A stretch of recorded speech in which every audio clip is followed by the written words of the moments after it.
Hai guys, apa khabar semua? Sihat ke tak? So, episod kali ni dia pendek sikit lah sebab aku nak tunjuk macam mana aku colour tepi tayar aku.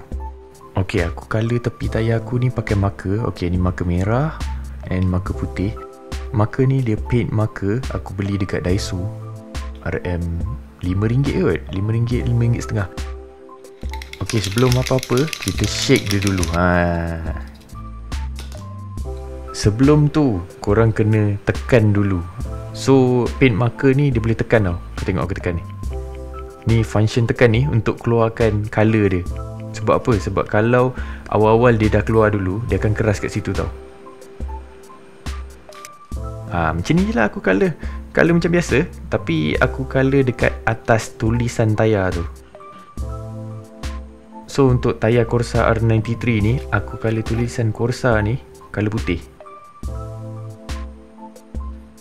Okay, dah siap. Aku colour pula R93 ni colour merah. Okay, trik dia macam ni. Kalau korang buat satu layer je, dia akan dull sikit tau. Dia tak terang sangat colour dia. Tapi bila korang buat dua layer, dia akan terang.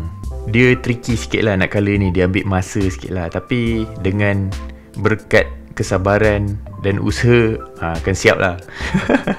Okay, so ni solution aku untuk colour tayar tepi ni. And ada je tayar mahal-mahal yang korang beli yang dah ready ada colour kat tepi kan. Aku beli tayar ni tak ada pun colour kat tepi ni. So guys, sampai sini je video ni. Jangan lupa like, comment, share and subscribe. Thanks for watching. Ciao.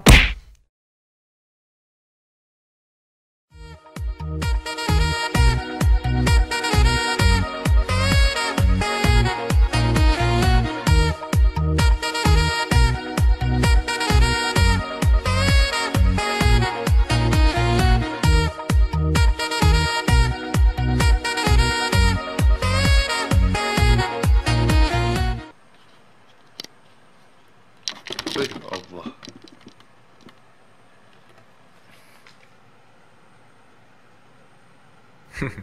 Ni tak nak fokus. Aku pegang lama kat situ.